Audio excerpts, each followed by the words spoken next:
and situations arising from the resettlement of refugees, as well as people that have a right to immigrate to the United States. And I know that you're a student here and that you have come from Nigeria. Could you tell our brains a little bit about your story and what brought you here to America from Nigeria? Yes, thank you so much, April. I'm a student currently in law school.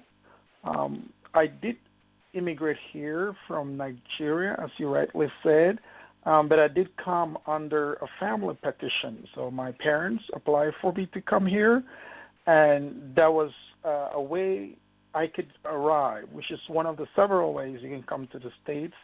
And, of course, in getting here, I have to make myself useful, and I did get enrolled in further studies and also currently working. Well, I wanted to please explain to us, because, again, you are studying law, and I'm sure that you can give us the appropriate definition. A lot of people have a misunderstanding, the difference between immigration and a refugee. Now, I know the difference, but could you explain that to our brains, please?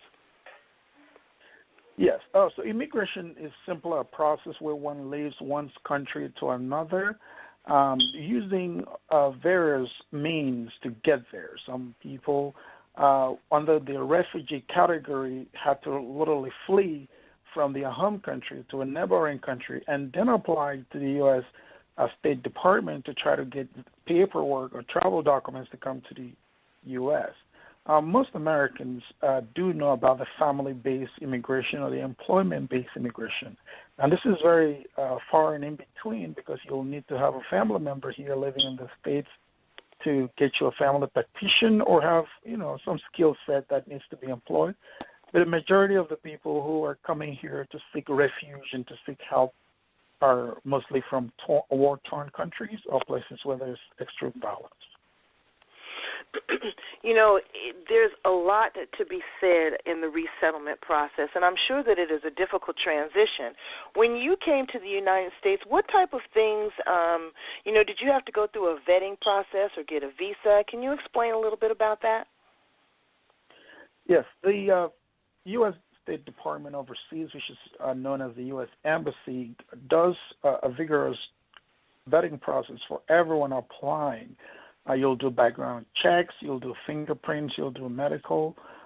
So it is a thorough process, and you have to wait your turn, especially for family-based visas. We have what we call priorities. So it is a process that puts one through years of waiting and making sure that everybody's going to be safe. The American people will be safe once the immigrant comes to the U.S. Okay. And, a lot of people get crunchy about that, because when immigrants come to the United States, and I keep it real with anybody that's on my show as well as my listeners, there's people out there that would say, okay, you've come from another country, and then you come here, we give you health benefits, we give you an education. Sometimes there's grants and loans as a free education. Take it back to your country. And what is the value of that? I mean, how do we explain to those that are questioning, why should we have an open border and an open immigration process? What would you say to those individuals? Well, I'll tell you this. America over the years has been a nation of immigrants, and that's not going to change very soon under any administration. But as much as I'm concerned that's how we were founded. We were a nation of immigrants. So I hear you on that. That is correct. I will say that more Americans here receptive of the immigrants and the refugees that are coming in, because we're productive members of society. We pay taxes. We make sure that we contribute levies or whatever we have to do to our local, develop our local community. I do not know about many people, but I do know that a majority of the immigrants do not require handouts, because from where we're coming from, we're not even used to handouts. So you can talk of having people coming here and taking, Social Security benefits and whatnot, and not wanting to work if it's their culture. It's not in our culture to get handouts from the government. So we do not, generally speaking, for the few set of people that I know, come here just for the benefits, but rather to contribute, seek a better life, and, of course, for the pursuit of happiness. Well, that's great. That's great to know, because I want to clear up that misnomer. A lot of people have their own ideas, and we have to educate them. women that come to this country from other countries, and I'm sure that you can only speak from your culture in Nigeria, they have a difficult time, from my experience,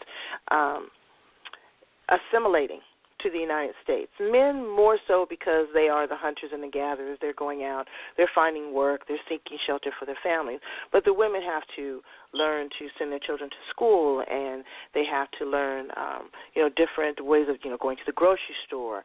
Some women are not allowed to drive. Do you find that there is an easy transitional way for women to assimilate into the culture of the United States versus the men? I believe that the women in America are what I call go-getters, and they have more opportunities than the average woman in somewhere in West Africa, East Africa, or North Africa, where traditionally women have been told to have a place in the kitchen, based on cultures that have been passed on and on. But that is changing even in Africa. So the average African woman that comes out here, because of the information that is being passed out, at even at the embassy level, to let them know they're not under any subversive authority as in a relationship. Man and the woman, husband and wife, are equal. So this information is passed even at the embassy level, so that when they come to the States, they know they have equal rights, and they begin to just move ahead and shed some of the idiosyncrasies that has belittled them because of different cultures that has been what I call old cultures that are being done away gently by the millennials, even in Africa. Right. I just went to a very fascinating seminar and lecture at the Joan Kroc Peace and Justice Center with Elizabeth Liu. She is the founder of the Nile Sister Initiative, and they help resettle a lot of refugees here. And one of the subjects that they were talking about was female castration, and how, unfortunately, it is so embedded in the culture is that sometimes women from certain cultures are sent back to their native land to have this castration done. So I'm glad to hear that this information about equal rights and being able to be in mainstream society is being echoed back to the African community, because I found that was absolutely mortifying. Stay tuned, Brains, also, because we are going to have the second part of this interview with E. Abram Udom, and Elizabeth Liu is going to talk to us a little bit about that and the resettlement process. So stay tuned for that. I didn't want to forget that. But, again, Abraham, not only are you a productive person of society, but you are now a Christian. Were you a Christian in Nigeria as well, or did you convert when you came to the United States? Well, my Christian journey began while I was in Nigeria. I gave my life to Jesus Christ, and I have been on that journey even when I got to the States. The most things that people do is wait a while to find a church, a Bible-believing church to attend. I had to immediately join one, because if you want to then to enjoy the American way of doing things and finally get back to your Christian ways, you might be lost. So I quickly joined a fellowship here, and I've been a part of that, and I bless God for what He's able to do through me and for me in that fellowship. And in your journey in Christianity, I know that your church does a lot. Do they also help with the resettlement process of people coming to the United States? Well, the local church here in San Diego that I worship is called Cornerstone Assembly. It's part of the Redeemed Christian Church of God Worldwide, with over 10,000 branches all over the world. We have about 810 branches here in North America. Yes, we do assist. If we have information that, as a church, we serve the people and serve our community. If we do have information that people need, help with transition homes, or some kind of information, we can go as much as we are allowed by the law. So we are more of an advisory role in terms of immigration issues. We're not lawyers, and we cannot, advises are not of legal standing, but we will refer you to the right charities or other organizations that will assist. Of course, we have an open door to every culture, race, and creed. Now, I want to switch wheels to talk a little bit about education. You're going now for your law degree. what encouraged you to study law, and what type of law are you going to practice? Well, that's a very good question, April. I will say this.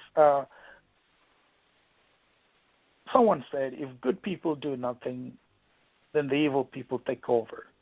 So for me, I believe that law is a way of bringing justice on both sides of the law, on the side where the guilty is, on the side where the not so guilty are. So for me, I believe that making a change, informing people about their rights and making sure they stand up for what they believe in and what is right is what motivated me to be pursuing my law degree. I also believe that as a lawyer, you're first and foremost a counselor before you're, out there putting the bad guys away. Yes. I know what you mean. So you have to be arbitrate. You have to be a counselor, a teacher, an administrator in some form or sense. Because if the people know the law, the Bible did say, I'm going as a Christian here, if there is no law, then there is no sin. So if the people know the law, then they won't have to sin. So that's how I look at it as being a lawyer.